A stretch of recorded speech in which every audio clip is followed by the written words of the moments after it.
Good evening friends.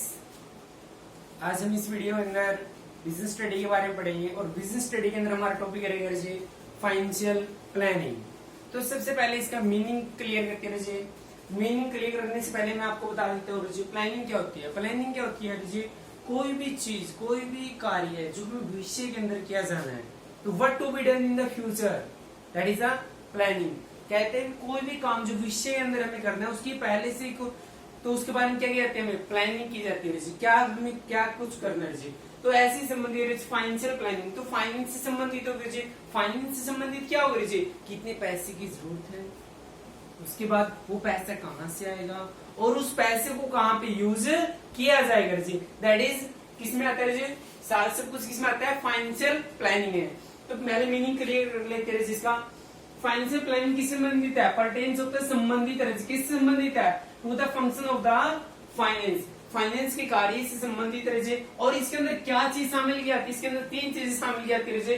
From का objective, financial objective, उसके बाद पॉलिसी और इसका प्रोसीजर, ये तीन चीज मेंशन करते रहे यहाँ पे। बहुत आसान डेफिनेशन रहे यहाँ पे।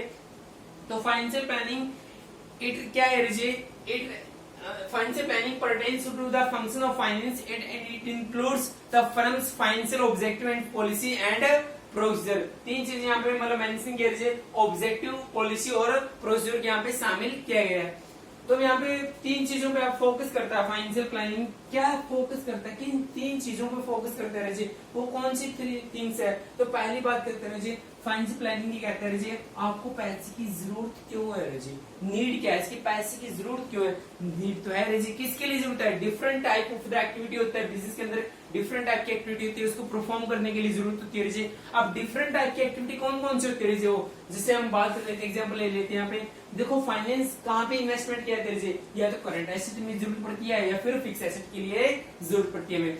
तो अगर हमें करंट एसेट के लिए जरूरत पड़ेगी तो इट मींस कौन सा ऑब्जेक्टिव होगा, शॉर्ट टर्म ऑब्जेक्टिव होगा। अगर हमें फिक्स एसेट के अंदर इन्वेस्टमेंट करनी है तो पैसे इन्वेस्टमेंट करने के लिए जरूरत होगी तो कौन सा ऑब्जेक्टिव होगा, लॉन्ग टर्म ऑब्जेक्टिव होगा। तो शॉर्ट टर्म ऑब्जेक्टिव को मेन पर्पज रहेगा क्या मेंटेन करना, लिक्विडिटी को मेंटेन करना। और लॉन्ग टर्म ऑब्जेक्टिव को मेन पर्पज रहेगा कि जो बिजनेस की या फर्म की जो एफिशिएंसी है इसको इम्प्रूव करना। एफिशिएंसी कब इम्प्रूव होगी, जब हमारी कॉस्ट ऑफ द कैपिटल कम आएगी। ध्यान दीजिए यहाँ पे कॉस्ट ऑफ कैपिटल की बात कर रहे हैं इनडायरेक्टली। कहते हैं कि मतलब बस मैंने आपको मेंशन किया रही, आई होप सभी स्टूडेंट्स को पहला पॉइंट क्लियर होगा।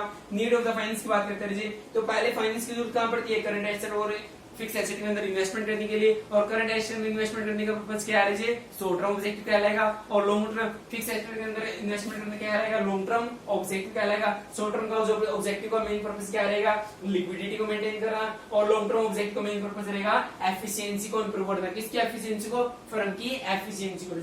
सेकंड पॉइंट की बात करते रहिए, acquisition of the money. Suppose करते हैं यहाँ पे नीड ऑफ द फाइनेंस की जरूरत है, सपोज करते हैं 20 लाख रुपए की जरूरत है जी।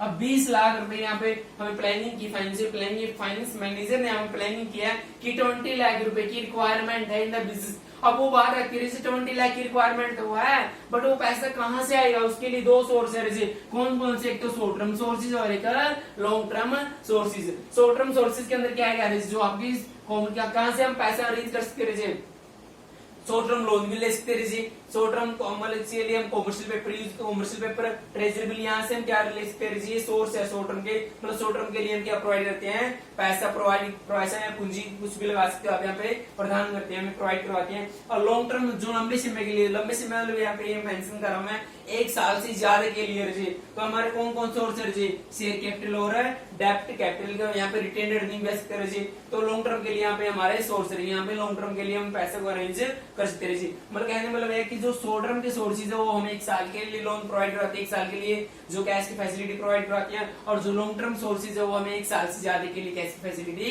प्रोवाइड करवाते हैं, क्रेडिट फैसिलिटी प्रोवाइड करवाते हैं।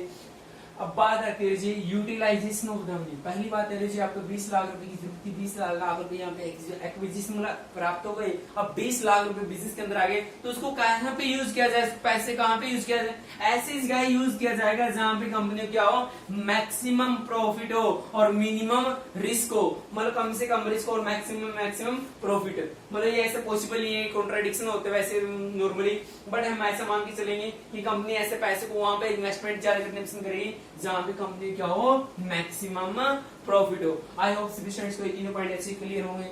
अब बात करते हैं हम यहाँ पे process of the financial planning. Paper में आता है मोस्टली प्रोसेस बताइए फाइनेंशियल प्लानिंग की। तो फाइनेंशियल प्लानिंग की जो ऑब्जेक्टिव या मीनिंग उसकी डेफिनेशन पढ़ी हमने, इसी के अंदर क्लियर है। पहला जो प्रोसेस का टॉपिक रहेगा उसका ऑब्जेक्टिव रहेगा, उसके बाद इसकी पॉलिसी रहेगा और इसकी एक प्रोसेस रहेगा। तो मैं इसको याद करने की जरूरत नहीं है, सिंपली मैं आपको डिफाइन करूंगा इसको। देखो फाइनेंशियल प्लानिंग है तो प्लानिंग करें, किसके बारे में प्लानिंग करें, फाइनेंस के बारे में प्लानिंग करें। तो सबसे पहले जिसके बारे में कोई प्लानिंग की जाती है उसको ऑब्जेक्टिव डिसाइड करते हैं, हम इसकी जरूरत क्यों है। बिल्कुल सही बात है, इसकी जरूरत क्यों है, उस जरूरत को फिर कैसे पूरा किया जाएगा, उसके लिए क्या बनाती है, उसके लिए पॉलिसी बनाती है। और पॉलिसी बनाने के बाद उसको कैसे एग्जीक्यूट किया जाएगा वो कौन बताएगा, उस प्रोसीजर बताएगा। तो ये तीनों पॉइंट आपको क्लियर हो गए। पहला ऑब्जेक्टिव है, उसके बाद पॉलिसी आएगी, उसके बाद क्या आएगा, प्रोसीजर आएगा। तो सबसे पहले हम डिफाइन कर लेते हैं कंपनी का जो फाइनेंशियल ऑब्जेक्टिव है। फाइनेंशियल ऑब्जेक्टिव यहाँ पे दो टाइप किया है। कौन कौन से, एक तो शॉर्ट टर्म ऑब्जेक्टिव रहेगा, शॉर्ट टर्म फाइनेंशियल ऑब्जेक्टिव रहेगा, एक लॉन्ग टर्म फाइनेंशियल ऑब्जेक्टिव रहेगा। जो शॉर्ट टर्म ऑब्जेक्टिव का मेन पर्पस ये करेगा बिजनेस के अंदर लिक्विडिटी को मेंटेन करना। लिक्विडिटी क्या होता है, टाइमली पेमेंट करना। कोई भी खर्चा आएगा कंपनी के अंदर उसको टाइमली पेमेंट करना। अगर कोई कंपनी टाइमली पेमेंट नहीं कर पाती, खर्चे को ध्यान दीजिए यहाँ पे इसका इफेक्ट क्या पड़ेगा। अगर कोई कंपनी टाइमली पेमेंट नहीं कर पाती तो उसकी गुडविल पे इफेक्ट पड़ेगा, उसकी गुडविल क्या चली जाएगी, डाउन चली जाएगी। इट मीन क्या है, कंपनी का जो ख्याति है, प्रसिद्धि हो डाउन में चली जाएगी और कंपनी का प्रोडक्शन वर्क भी यहाँ पे बंद हो सकता है। मेन पर्पज यह रहेगा कि कंपनी यहाँ पे क्या हुआ है, लिक्विडिटी अगर मतलब यहाँ पे अगर कंपनी खर्चों को टाइमली पेमेंट नहीं कर पाई तो उसकी गुडविल पे यहाँ पे इफेक्ट पड़ेगा। तो दूसरा ऑब्जेक्टिव रहेगा लॉन्ग टर्म ऑब्जेक्टिव में क्या रहेगा, कंपनी की एफिशिएंसी को इम्प्रूव करना। क्या रहेगा, कंपनी का एफिशिएंसी। एफिशिएंसी मतलब क्या है, जो कॉस्ट ऑफ कैपिटल कम से कम आए कंपनी की, तो ये ऑब्जेक्टिव रहेगा। तो यहाँ पे जो फाइनेंशियल ऑब्जेक्टिव है, फाइनेंशियल ऑब्जेक्टिव मतलब क्या कि फाइनेंस को लेके आना है, या तो शॉर्ट टर्म पीरियड के लिए आएगा, लॉन्ग टर्म के लिए आएगा, शॉर्ट पीरियड के लिए इट मीन 1 ईयर के लिए लेके आएंगे तो उसके लिए शॉर्ट टर्म ऑब्जेक्टिव आ जाएगा। तो अगर लॉन्ग पीरियड के लिए लेके आने की जरूरत है हमें तो हम लॉन्ग टर्म ऑब्जेक्टिव यहाँ पे डिसाइड करेंगे। क्लियर है, आई होप स्टूडेंट्स अच्छे से क्लियर हुआ होगा।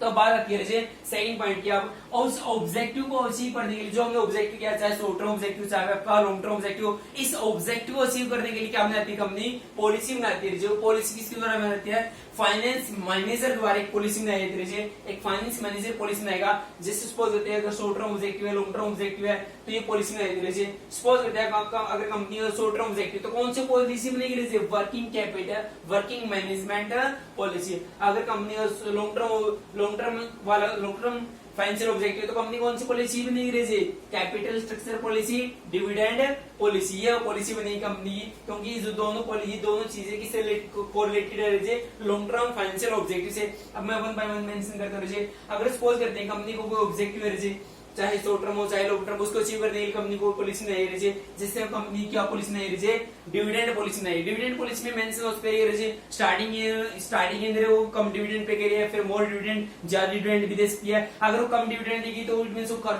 पैसे कंपनी से कम बाहर जाएगा और उस पैसे को कंपनी क्या यूज करेगी, किसके लिए, ग्रोथ या डेवलपमेंट करने के लिए यूज कर सकती है, बिल्कुल कर सकती है। सेकंड पॉइंट की बात करते हैं जैसे कैपिटल स्ट्रक्चर पॉलिसी।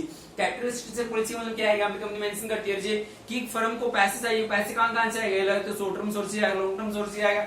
अगर मैं मेंशन कर रहा हूं कैपिटल स्ट्रक्चर में यहाँ पे लॉन्ग टर्म सोर्स के मेंशन किया है। लॉन्ग टर्म सोर्स में कौन कौन से शेयर कैपिटल और डेब्ट कैपिटल को यहाँ पे मेंशन किया जाता है। यहाँ पे कि कंपनी का तो शेयर कैपिटल से अरेंज करेगी या फिर डेब्ट कैपिटल का यूज करेगी। सपोज करते हैं स्टार्टिंग के अंदर कंपनी सोचती है कि जो पैसा अरेंज किया जाए उस शेयर कैपिटल से किया है। शेयर कैपिटल क्या कंपनी शेयर को इश्यू करके मार्केट में पैसे को निकाल रही है। तो यहाँ पे सपोज करते हैं कंपनी जो पैसा अरेंज किया है स्टार्टिंग के अंदर वो कंपनी लोन ना भी ले, सपोज करती है ताकि कोई रिस्क ना हो बिजनेस के अंदर, तो शेयर कैपिटल से पैसा अरेंज करने की सोची है। थर्ड वन में वर्किंग मैनेजमेंट पॉलिसी है। उसके बाद फोर्थ है क्रेडिट पॉलिसी। क्रेडिट पॉलिसी में कंपनी की उधार देने की पॉलिसी होती है। उधार किसको दिया जाए, उधार जो रिच पर्सन है उसको दिया जा सकता है। तो यहाँ पे कंपनी जो पॉलिसी बनाती है। तो ये पॉलिसी किस लिए बनाती है, ताकि इस फर्म का जो फाइनेंशियल ऑब्जेक्टिव है इसको अचीव किया जा सके। अब बात आती है थर्ड पॉइंट के अंदर, यहाँ पे जो प्रोसीजर बनाया था जी, अब पॉलिसी बना दी है जी, उस पॉलिसी को कैसे इंप्लीमेंट किया जाएगा, इसको कैसे यूज किया जाएगा, ये कौन से बताते हैं जी, इसको कैसे इसको क्लियर कौन करेगा जी, प्रोसीजर करेगी। तो इट मींस जो पॉलिसी से ज्यादा मोर क्लियर होती है, ज्यादा स्पष्ट होती है। स्पष्ट कैसे होती है जी, जैसे एग्जांपल लिया है मैंने यहाँ पे, सपोज करते हैं कंपनी ने कैपिटल स्ट्रक्चर पॉलिसी नहीं, यहाँ पे कैपिटल स्ट्रक्चर पॉलिसी लिखा है, बिल्कुल लिखा है जी। अगर कैपिटल स्ट्रक्चर में सपोज करते हैं कंपनी ने बोला कि हम जो शेयर को इश्यू करके मार्केट से पैसे को निकाल लेंगे, मतलब यहाँ पैसे अरेंज करेंगे, कैपिटल जो रेज की जाएगी किसके द्वारा की जाएगी, by issuing the share. But वो कैसे किया जाएगा, किसके लिए क्या क्या रिक्वायरमेंट होगी, जैसे क्या कौन से share, which type of the share issue, कौन से शेयर को इशू किया जाएगा। उसके बाद सेकंड पॉइंट मेरे जी, कौन कैसे उसको इशू किया जाएगा, कितने मिनिमम सब्सक्रिप्शन चाहिए, कितने शेयर कंपनी इशू करेगी मार्केट के अंदर, ये सब कौन डिफाइन करेगा, ये सब डिफाइन किया जाएगा जी फाइनेंशियल प्रोसीजर द्वारा जी। उसके बाद में एक और जैसे मैंने एक्सप्लेन किया है, हमें सपोज यदि कंपनी क्रेडिट पॉलिसी में आती है। अब बात आती है कंपनी क्रेडिट पॉलिसी में आ रही, क्रेडिट पॉलिसी मतलब एक कंपनी बता दिया कि कंपनी जो कंपनी है उधार माल बेच सकती है। अब उधार माल तो बेच सकती है जी, वो किसको बेचा जाए, किस पर्सन को बेचा जाए, सपोज करते हैं कंपनी रिच पर्सन को ले सकती है। रिच पर्सन को यहाँ पे सपोज करते हैं, मैं एज्यूम कर रहा हूँ यहाँ पे कोई समृद्ध ग्राहक होगा, इट मींस क्या है कि वो अच्छा गुड कस्टमर काउंट करें ताकि वो पैसे हमें टाइमली पेमेंट कर पाए। तो उस कंपनी ओनली किसको पे, मतलब यहाँ पे जो कंपनी, मतलब यहाँ पे बात करते हैं एनर्जी कंपनी उधार माल किसको बेचती है, रिस्पॉन्स करते हैं हमें रिच पर्सन को ही बेचती है एनर्जी। तो इट मींस कहने वाला यह है कि जो प्रोसीजर है वो डिफाइन करते हैं किसको, इस पॉलिसी को अच्छे से क्लैरिफाई करते हैं कि पॉलिसी के अंदर क्या लिखा गया है, मतलब कैसे उसको अचीव किया जाएगा। जैसे सपोज करते हैं मेंशन किया है कैपिटल स्ट्रक्चर पॉलिसी में कि यहाँ पे कंपनी ने ये तो बता दिया कि जो कंपनी जो कैपिटल रेज करेगी वो शेयर को इशू करेगी, बट शेयर को कितने शेयर इशू किए जाएंगे, कैसे किए जाएंगे, कौन से शेयर इशू किया जाएंगे, उनका टाइम पीरियड कब रहेगा, ये सब किसके अंदर मेंशन होता है, ये सब मेंशन होता है प्रोसीजर के अंदर। इट मींस ये क्या है, प्रोसीजर जो क्लियर होते हैं, किससे ज्यादा procedure is more clear than financial policies जी। तो आई होप सभी स्टूडेंट्स को अच्छे क्लियर होगा प्रोसेस। पहला पॉइंट है जो ऑब्जेक्टिव, दूसरा पॉइंट पॉलिसी है, तीसरा पॉइंट आपका प्रोसीजर है जी। तो आई होप सभी स्टूडेंट्स को इस वीडियो के अंदर पहले इसका मीनिंग हमने पढ़ा रहे, उसके बाद इसकी नीड ही है, मतलब नीड उसको एक्वायर करना, उसके बाद इसको यूज करना, उसके बाद इसकी प्रोसेस पढ़ी है जी। आई होप सभी स्टूडेंट्स को ये वीडियो अच्छे से सभी को समझ में आएगा। Wish you all the best for the next video.